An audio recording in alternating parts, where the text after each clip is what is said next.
hasn't popped up yet.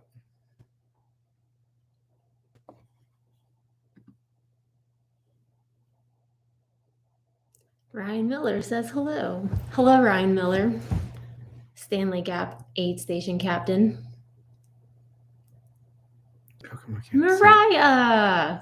Nope. Mariah! Just for you.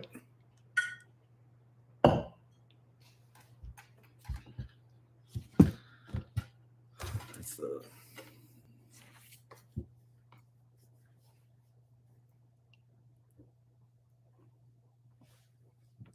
We're also looking forward to this weekend. Lots to do between now and then, but excited. Should we go and get started? 72. Give it another minute and see how many more people show up. We're just going to give it a few more minutes just to give folks a chance to get on. Hello, Rosie G. Are you my stress stream friend?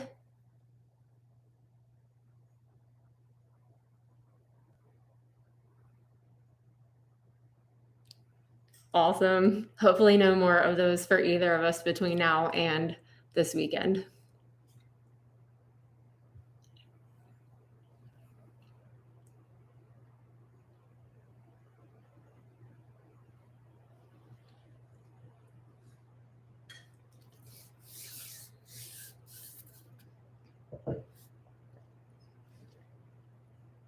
Maybe 2-minute mark. It's fine. I think you can start. You want? All right. We're going to go ahead and get started. First off, welcome to the first official Dumbass YouTube live stream. Who knows how many more of these will happen, but learning curve for both of us, and we apologize that we couldn't get this going yesterday like we had planned. I am Sarah Snyder, and this is... I'm Sean. Head Dumbass, assistant to the head dumbass. We are Team Dumbass, and we're really excited for this year and for everything that you all get to experience this weekend coming up.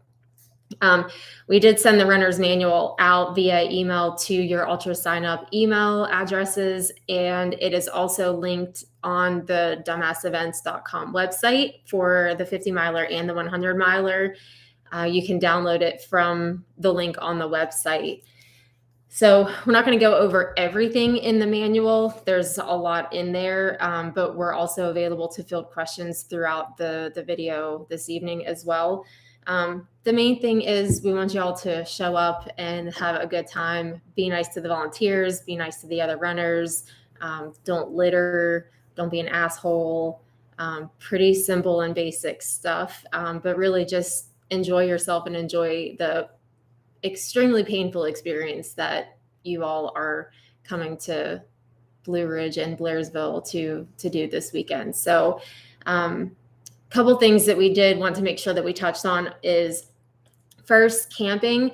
We'll be reaching out directly to anyone who has requested a campsite at Camp Morganton. We are at capacity for that at this point. So if we have anyone who lets us know that they do not need a campsite, we'll have those available. There are also 16 bunks on two sides of the shelter at Camp Morganton. So 32 bunk sites total. And those are available on a first come, first served basis. Camp Morganton also has restrooms inside and a shower, and porta-johns will be there as well. Parking. Camp Morganton is not a huge space. We have a lot of runners, so we are asking people to carpool as much as possible, especially if you are coming to early packet pickup on Thursday or Friday, especially for the 50 milers.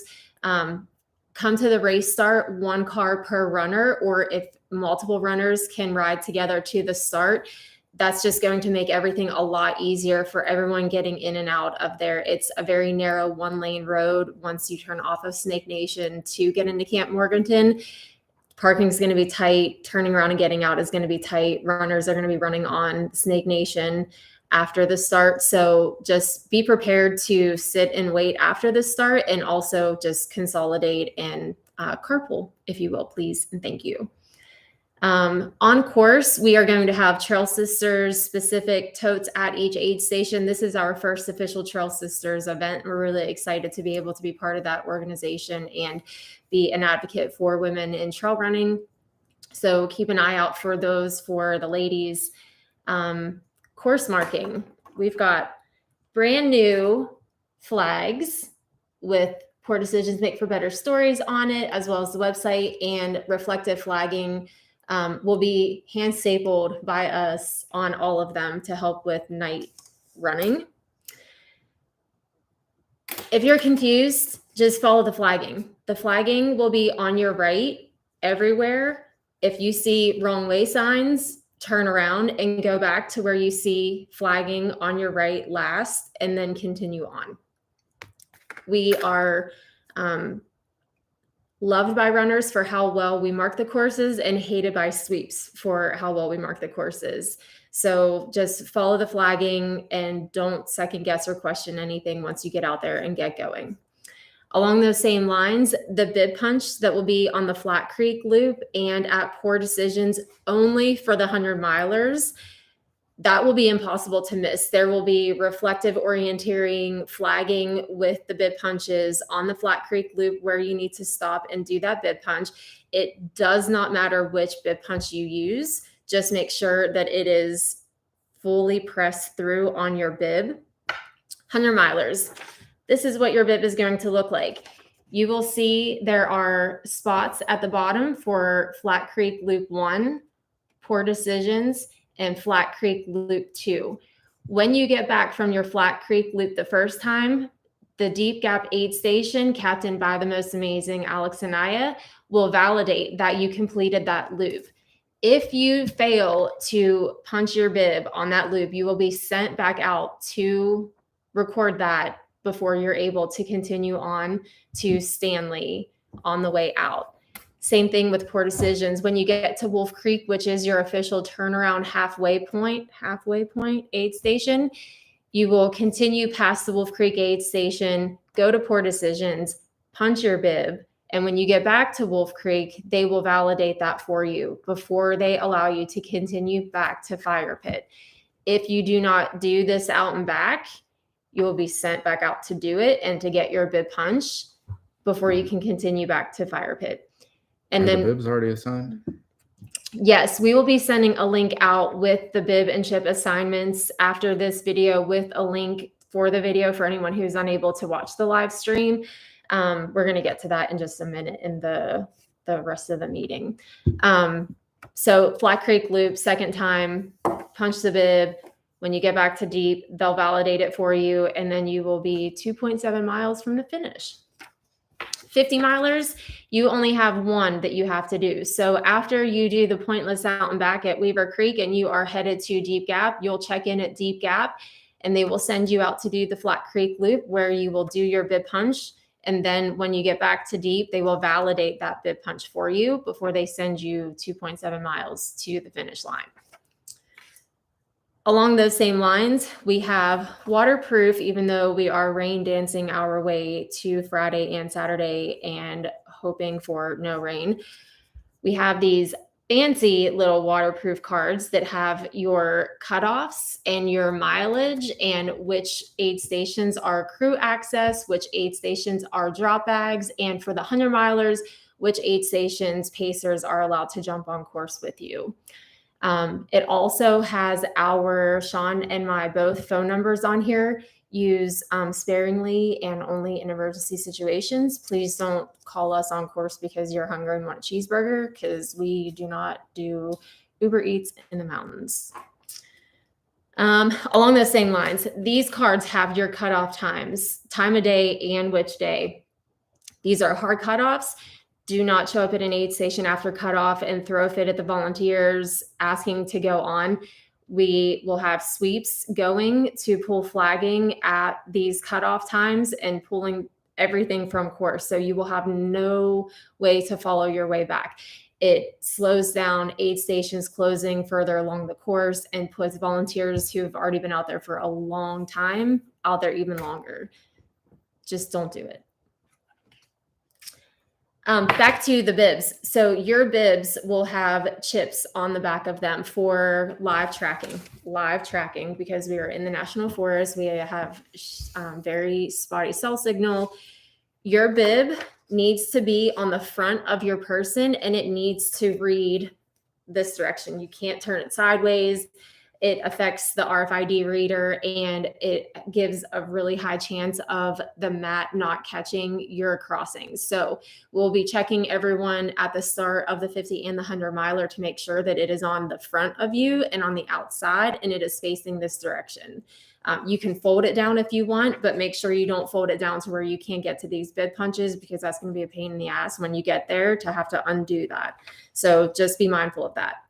Also, with the bibs, you may notice this little line right here. We decided to do something this year where at packet pickup and at the start, we'll have a giant box of multicolored Sharpies where you can put whatever you want everyone to call you on course for the duration of your run.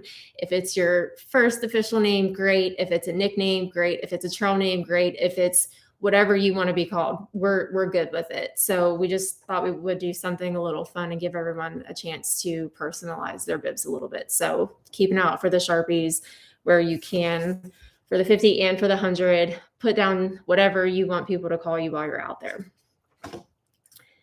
Live tracking, again, it's spotty in some instances, and there's not a whole lot we can do about that because we are in the woods. We will have timing mats that will be capturing passings of runners at Camp Morganton. So at the start finish for the 100 miler, for the finish of the 50 miler at deep gaps. So we can get you on coming in after your Flat Creek loop and on the way out for the hundreds and on the way back and for the 50 milers when you get there. And then after you do your Flat Creek loop as well. Stanley Gap, Skeena Gap, and Wolf Creek first aid station coming in for the 50 milers and the halfway turnaround point for the 100 milers. The link with the live tracking as well as the bib assignment will be sent out after the live stream this evening. There's not a lot of information out there, but your name and your bib and your age and gender information is on there. So if anyone sees any discrepancies, please let us know so we can get that over to the timing folks and get that corrected. That is everything I have. Sean, do you have anything you would like to share? I guess a couple of things. One, on the timing, bear with us. The timing is going to be spotty, like she said. So just let your crew, family members, whoever's with you, let them know that at times that it takes a little while to push out every now and then. So if they don't see you for a little while, just tell them to hold tight. More than likely it will. We just, in previous years, we've gotten aid stations bogged down with people wondering about timing or what's going on. The simple fact of the matter is it gets spotty, right? And as I think a lot of runners are very familiar with, please pass that along. Excuse me to the family members, because family and crew are typically the ones that show up and bog the aid stations down with where their runners at. Timing's not working, this thing. So just let them know to be patient with timing in the mountains. Same thing with cell signals. We can't control any of that. So let your crews know that, things are going to be spotty out there, and hopefully we'll have a good bead on where you're at. If you've been through the aid station or if you're not there yet, we can definitely tell you that. But as far as all the other information, we're just as in the dark sometimes as they are. We only know as much as live tracking shows. So if your crew is looking at live tracking and they have seen your last passing is at X aid station at X time, and they're wondering where you are, we won't know where that runner is until they cross the next timing mat either. We will have paper tracking at the aid stations in between the mats to capture runners coming through, but that cell signal, again, in those areas, it may not be really easy for us to get those updates frequently. So just, again, be patient and understanding with us through those. I saw one question come in from, I think it was Megan. So the 50 miler start point is not the turnaround for the 100. So the 50 miler start is at Byron Herbert Reese Farm and Heritage Center, which is just off of Highway 129 close to Wolf Pen Gap Road, which is Highway 180. Runners will take the paved trail through the Reese Farm and Heritage Center, and then they will get on 180 Wolf Pen Gap Road, where you will have a front police escort and a back police escort. So we will have an officer at the front ahead of the front runner, and we will have a police car behind the last person that comes out of Reese Farm. And they will follow the runners to the turn off at West Wolf Creek Road, where you will get onto the trail and take the 2.5-ish mile descent down to the Wolf Creek aid station. 50 milers will pass the Poor Decisions water only aid station after you turn off of 180 and turn into the woods. You do not have to stop there and do anything unless you need water. But again, you'll have a full aid station just about 2.5, 3 miles from Poor Decisions. Pacers can sign waivers at the aid stations. The bibs can be pinned to your shorts on your legs as long as it's up front. You can, I think I answered this earlier in chat, but you'll be able to punch the bib while it's on your thing. Some of the runners like to put them on their backs. It doesn't read on your pack very well. And so if you want to put it on your pack, we'd rather you not. But if you do, understand that you may not get read at certain things. So that just may make for a longer journey for the people that are trying to follow you.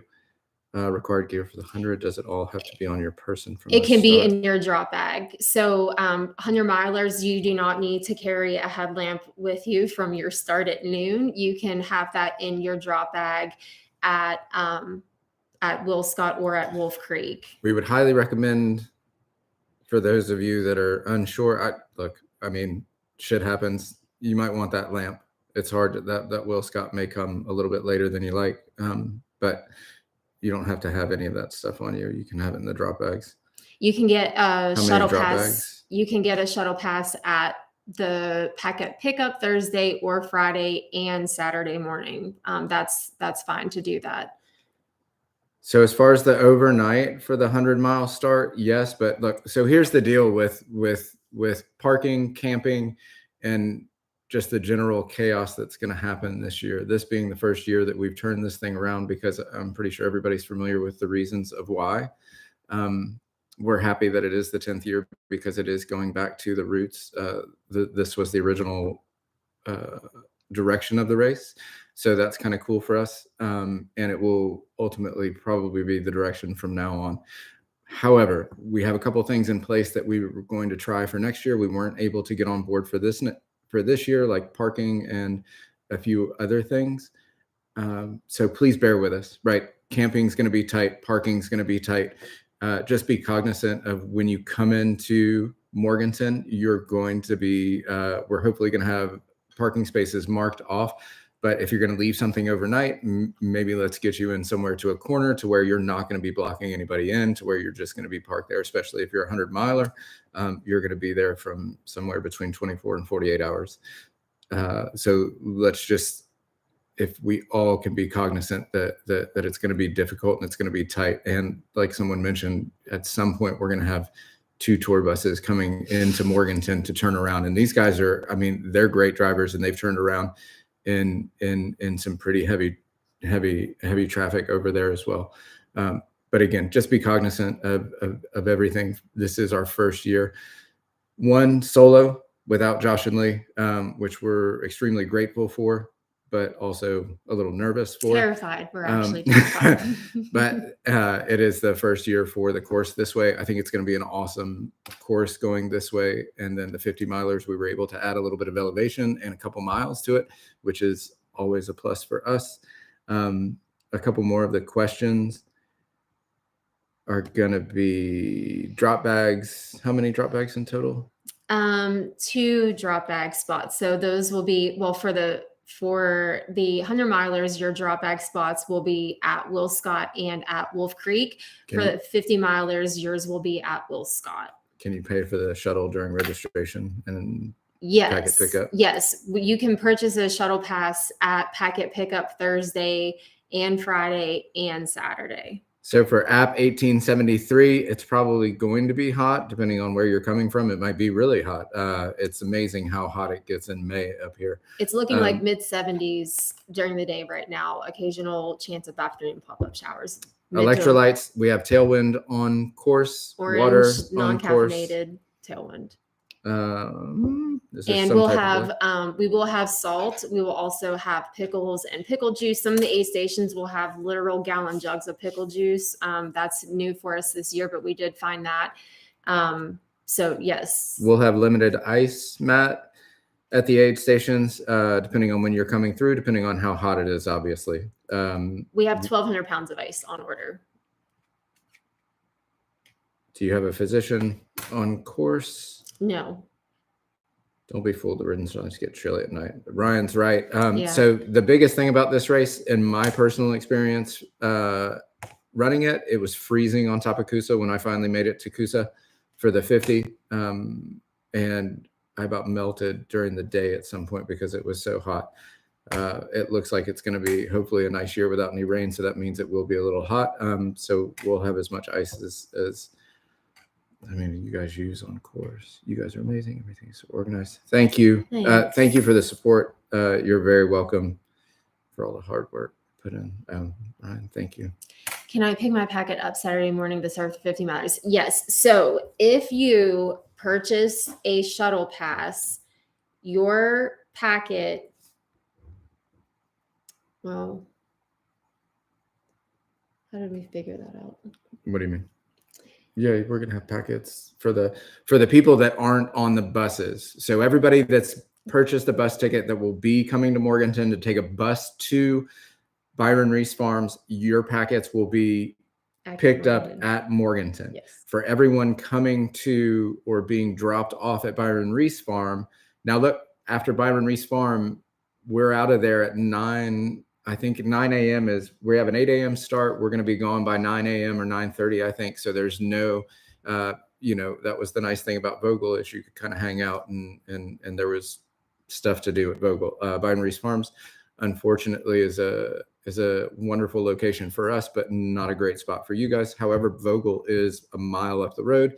If you want to go to Vogel and see the stores or you want to do something till you can see your runner, because you won't be able to see your runner until Skeena, yeah. So back to the packet pickup. If you did not purchase a shuttle pass and you are getting a ride to the start at Byron Reese Farm, your packet will be at Byron Reese Farm for that morning packet pickup. If you purchase a shuttle pass, your packet will be at Camp Morganton prior to the shuttles leaving. We will take all of the packets that are not picked up at Camp Morganton on the bus, and those will go to Byron Reese Farm. So all of the 50-miler packets will end up at Reese Farm. But if you did not purchase a shuttle pass and you show up Saturday morning to get your packet, it will not be at Camp Morganton. It will already be on the other side of the mountain at Reese Herbert Farm. So you ride the bus, then pick up your packet. Yes. Running trails, service is spotty. We went over that. You're welcome. Eric, you're welcome. Samuel, yes, they share the last 50 miles to the finish. 50 plus. That's right. Mariah, crew can stay at the start because we're assuming that there's going to be some drops. We just asked you if you can carpool a couple runners and a couple crew people. She's 50 miler. So crew... For the 50-mile start, crew can drop you off and can be there for the start of the race. We just have to be cleared out of there by 9 o'clock because the reservation that we have is just for the morning. They have events scheduled for the rest of the day there. We put this in the last email that went out, and I believe it's in the runner manual. No vehicles can be left at the start of the 50-miler. If there are vehicles left at Byron Reese Herbert Farm and Heritage Center after the start of the 50, they will be towed at runner's expense. Do not drive yourself. If you're running the 50, do not drive yourself to the start and leave your car there. You will have to pay to get it out of an impound lot somewhere after you run 50 miles, 50 plus miles. Food and drink at the finish. We'll have a breakfast bar. We'll have a taco bar, and there will be probably aid station snacks as well. Single track mine, 50 milers can pick up your packet as early as Thursday night. You can pick up your packet whenever you like after once we do that. What time is that going to be? Thursday? It's in the runner's manual. Packet pickup Thursday evening, Friday for the start, prior to the start of the 100. 50 milers can pick their packets up at all the packet pickup times. And the 100 milers can pick up their packets Thursday evening or Friday morning before the start of the 100. Oh, excuse me. So Wolf Creek's going to be tight. The turnaround's going to be a little tight this year. All of you that are familiar with the race and familiar with North Georgia or with Wolf Creek and Coosa, Wolf Creek's going to be tight. Please just bear with us. When we get down there, we're going to figure out the best way to get you parked off to the side of the road or whichever side of the roads are available or accessible, and then figure out where to get you turned around and out of there. So again, we don't expect there to be huge masses of runners coming through at the same time because it is all the way on the 50. So everything's pretty spread out. So let your crews know, please,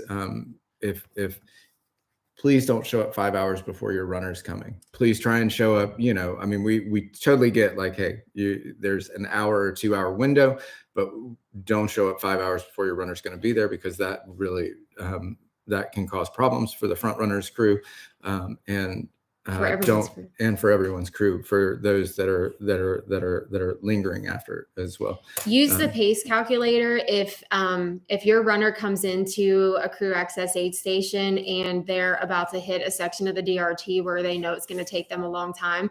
Use the pace calculator that we linked for you in the runner's manual. You can download it and use it offline. Same thing with the GPS coordinates and the driving directions. You can save those pins in Google Maps off for offline use, because there's a good chance that you're going to be in and out of cell signal while you're out there. Pacers cannot leave vehicles at aid stations. There is not enough room for it, and there's no way for anyone to get anyone back to there to get to it. So vehicles can only be left at the finish line. Or if you have a crew and pacer, then your crew should drop the pacer off where they're going to get on trail with you and then continue on. But no vehicles can be left at the aid stations. Brad, it really all depends, Brad, to be completely honest with you.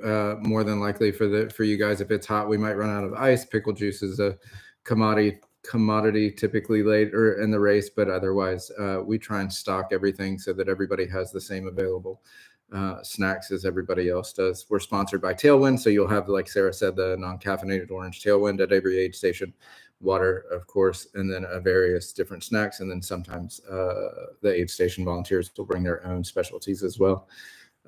Shuttle bus times for Saturday AM. Leaving at between 5:45 and 6. I believe 6 is the firm cutoff that it's wheels down and out going, because it is about an hour drive for them to get over to Blairsville from Camp Morganton. So the itinerary that we gave the bus company is to show up 5:30, 5:45. Anyone can start loading at that point and get a seat, get comfy, and then charter buses roll out at 6. Richard runs trails. How early can we park at Camp Morganton? We'll be there. So Friday morning, we'll be there fairly early. So if you'd like to come a little bit earlier and get situated, that's fine. Just know if you're not parked in an area that we need you to be parked, or you're parked like an asshole, we're probably going to ask you to move. Megan Von Bergen. So here's the deal with Flat Creek, guys. Flat Creek's easy. You come up from Morganton and you're going to hit an aid station. They're going to direct you into the woods for a Flat Creek loop. You're going to punch your bib. You're going to come back to the aid station. They're going to direct you up the hill, and then you're going to take a left and you're going to start your journey to Poor Decisions. It's pretty Stanley. Oh yeah, but ultimately they go all the way to Poor Decisions. So it's literally, you're going to run up the road. You're going to turn into Deep Gap. They're going to point you for a 5-mile loop with a bib punch in the middle. You're going to come back to that aid station. They're going to point you up the hill. You get to the top of that hill in a couple miles. You're going to take a left and you're going to go all the way to almost Vogel and then come back. It's really not a difficult. There aren't a bunch of side trails.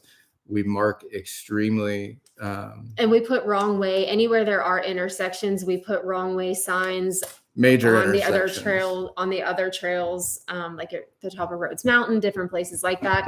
Anywhere that there is a potential opportunity for someone to get confused or turned around, we will have lots and lots of these for you. And to we'll go follow. over all this in the pre-race as well. The day of, if you see a bunch of these flags, pay attention. Otherwise, you'll see one. We put out about 10 per mile, and then at intersections or turns or things that might look a little sketchy, or a water runoff, we might put a couple extra. And if there's a couple extra, just follow them. It just means heads up, look up. At night, they have these cool little reflective things, so you'll see the reflective stuff. It's really difficult to get off of this course unless you don't listen to the aid station volunteers and you don't follow the flagging, right? And I know that later in hundreds, it's easy to do that, but those are pre-race. Is there an official pre-race meeting? This is it. This is the pre-race meeting. I was meaning specifically when we'll give you about 5 minutes before the start, and we'll go over the flagging one more time. We'll go over directions. We'll go over just some of the last minute details. Charles, you can go into your Ultra sign up and look at your order confirmation from when you registered, and you will see if you purchased a shuttle ticket in there or not.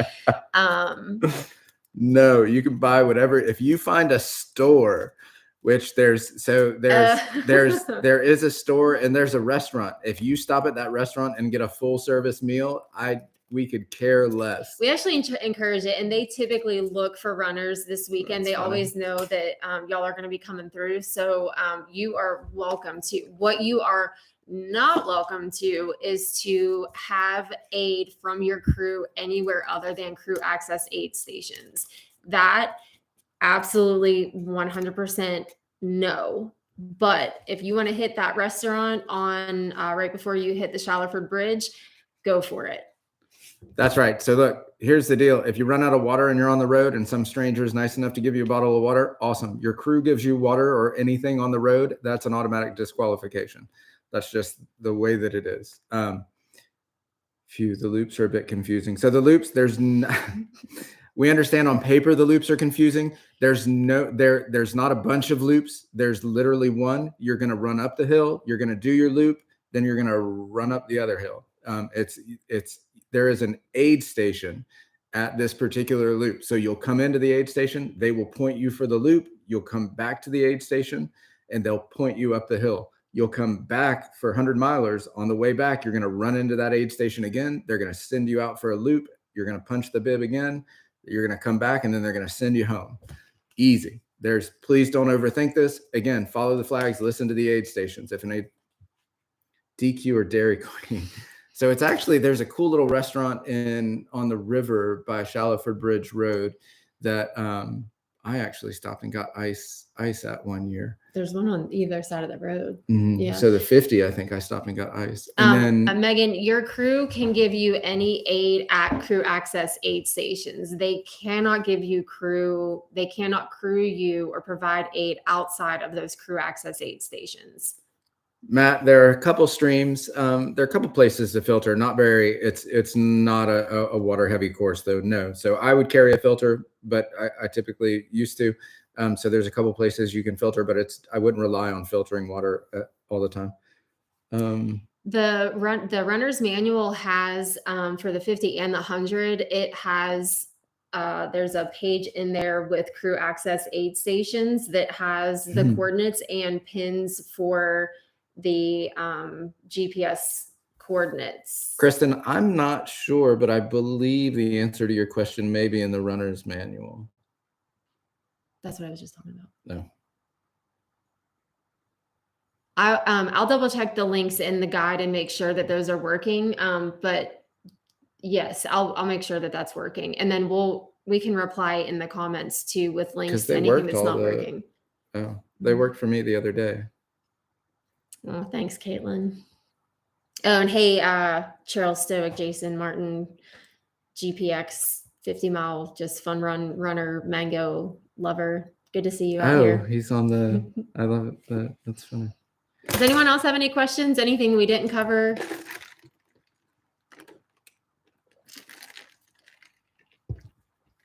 Speak now or forever hold your peace.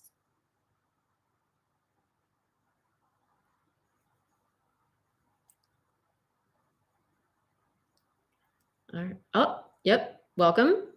We're excited too. We're terrified. We're excited. I'm hoping no more stress streams this week. The tomato soup was enough for me. Oh, you're welcome, Mariah. I can't wait to see you. Can't wait to give you that belt at the finish. Yes, Evars, we're so excited to see you come back. Just as soon as possible. We're going to be head down working like crazy. We've got 9 trailers and box trucks to start sorting out and filling starting tomorrow. So we're going to keep an eye on that Google form as much as we can between now and Friday, but no hard cutoff at this point. No. Do you expect changes to the 50-mile course to be slower or faster compared to previous year? Faster, to be completely honest with you, because it's going to be really hard to go out fast when your first 3 miles you're climbing 900 feet, and then you're getting all the DRT right after that. The back half, especially you get into Skeena, that's, the worst of it, but you still have Brawley Mountain to climb, which I think a lot of people forget about. After Brawley, it's a really runnable course, with the exception of the pointless out and back to Weaver Creek. That climb out's always a blast. Just don't blow up. Yeah. Parking at the start, 10 feet. It's really, so look, Jeremy, Duffy, it's really close. That's why we're asking everyone to be cognizant of how little space we have at Morganton. That was the one nice thing about Vogel, is there was lots of space for everybody to park, get settled in, and then it clears out. And that is the thing. So if everybody's cognizant of the fact that there's limited space, if we can get those that are going to be there, like solo runners, have first priority, so we can get them in the back. And then people that are going to be there, just dropping runners off and then leaving, we might stack you on top of each other as close as we can.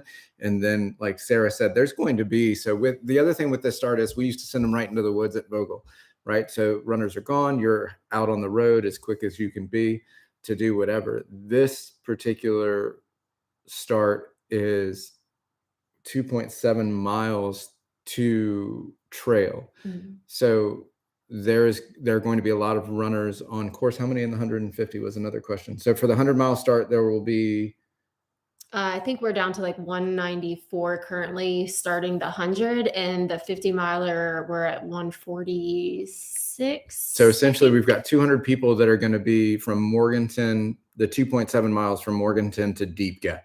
So we're going to ask that everybody just holds back, let people get off of Snake Nation, right? Give them 15, 20 minutes before cars start getting on Snake Nation, because it's curvy. It's going to crowd runners, and we don't want any of that. There will be a police officer that morning directing traffic up to Deep Gap, if I'm not mistaken. I believe so, yeah. So, or we'll have someone directing traffic up there, but let's give them some bears, mountain lions, snakes, ground bees, wild hogs, raccoons. They're very limited. Most everything in our woods, unlike out west, if you clap at it or you shout at it, it runs in the other direction. There aren't that many snakes. You might see a couple. I haven't seen many bees out this year on trail, but that doesn't mean they're not going to be there. But I don't think they come out till a little bit later. In my personal running experience, it gets hot. This race can be extremely hot, and it can be extremely cold at night. Those are the biggest, at least in my experience, apart from the actual terrain, are the biggest challenges. And then Matt, totally. We expect most people are setting up camping to sleep the night before the race and then obviously come back and crash after. So there's no expectation for you to tear down between. And we'll have people around pretty much from start to finish. So yeah, totally fine to leave your tent set up. Mosquito Byron, we're excited to see you back, personally. But I don't think the mosquitoes are terrible this year. So, guys, we'll have sunscreen, Bug spray. bug spray. We have all of those things. We'll have Poison salty ivy bridges. What? Poison ivy wipes. I think Sarah might have gotten some poison ivy wipes. I don't think they're going to help or do anything good. There's not that. My experience, there's not a lot of poison ivy if you're not like wandering off into the woods, right? The trail's pretty clear at this time of year, which is nice. It's going to be pretty too. Horse flies are terrible. It's so green out there right now, guys. It's gorgeous. It is like the woods are glowing, the fern fields on the DRT, and just the mountain laurels blooming. It is stunning out there right now. It is going to be the most amazing weekend in the woods, and I'm really excited for you all. I'll say this. That's the one thing is before we were brought into the company, we both ran this race multiple times. And I can, even though I'm biased now, I can say before that, this was my favorite 50 miler. It's absolutely the time of year. It's just beautiful. And if you hit some of these spots, and it really is pretty. Unfortunately, it's just terrible. So hard. So hard. Cool. Anything else? Anyone have anything? We'll try to keep an eye on the Google form this evening. We were driving all over today, so I've not had a chance to look at the Google form today, but I'll get an, how many crew shirts are available? I've got a spreadsheet somewhere I could tell you. And we can also mail them out, guys. Yeah, so if there's, sorry, we're gonna have a QR code for anyone who doesn't get a Career Pacer shirt or a Poor Decisions shirt. We're gonna have a QR code that you can scan, and there will be a Google Form submission that we will take and do like a post race run of those shirts and mail those out, probably with some other goodies stuffed in that packaging for you. So we weren't really expecting them to be as popular as it seems like they are going to be. So we didn't get a ton of them, but we'll definitely be more than happy to mail them out to folks after. Just give us a couple of days to recover. And a quick heads up between everybody that's actually on with us. We, this year at some point, are going to try our best to get a little bit of merchandise on the new website, so that we can get some stuff like the crew shirts to you, some of the hats that we've been doing, and some of the other stuff that we've only sold to races that we can get out to people that are interested in stuff like that. So we can mail that stuff pretty easy. Megan, it is extremely possible to hike this thing fast for the 100. Keep moving. Just keep moving. It is absolutely manageable pace wise to do. You just got to keep moving. Yeah. Constant forward motion. The big thing, Ryan said I did it. So there are lots of people that do it. The problem is if you have a low spot, and you get behind the ball or you get close to that cutoff, it can be really difficult, because this race will come up and bite you in places that you just don't expect because of the heat, because of the weather, and just because of the terrain is tough. It's not an easy race at all. So you don't want to be flirting with that cutoff early. So we have some stickers. We've never really gotten into like full on bumper stickers, but we do have some of the stickers that will be available for purchase. Like this guy right here. We might have a few of this one. I'm not certain, but that's also one of the things that we're planning on getting onto the website after this weekend. So if we don't have something that you're looking for, do we have the suggestion or the forum thing on the website yet? Did she do that? We were talking about having an open forum where they could go in and suggest or chat or. There's a place on the website that you can like contact us and submit questions, whatever. You can also volunteer there for this. You're not volunteering for this race because you're running this race. You can volunteer for other races that we put on. Megan, it's pretty rocky and rooty in some sections, and then some sections it's for service roads, some of it's paved. I mean, it's North Georgia, so it's definitely technical. It's nothing like the buffed out trails out west for sure. lots of little punches in the face instead of those nice long, 5-mile climbs. And super steep. Super steep. Yeah. There aren't many long gradual climbs on this course. Actually, I don't think there are any gradual climbs on this course. You're either going straight up, straight down, or a little bit of flat-ish rolling. Actually, the 50 miler is going to be the longest climb, and that will be your first 3 miles. Nice little warm up for you. Yep. That's the longest climb on the course. All right, guys, look, so we need to get off here so that we can get back to it. Do you all have any other questions? Oh, my trail running is on the East Coast between here and Rocky. Yeah, it does. Yeah. It's Rocky. Coosa is awesome. It's so awesome. We named our dog after it. You're welcome, Megan. If there's nothing else, guys, Sarah, you can. We're going to shut it down as soon as we figure out how to shut this off, because this is our first live stream. We don't know what we're doing. Thank you, Mike. Okay, we'll see you soon, Mike. Okay, that's it. 5, 4, 3, 2, 1. See y'all Thursday, Friday. Okay, bye. You say bye? Bye.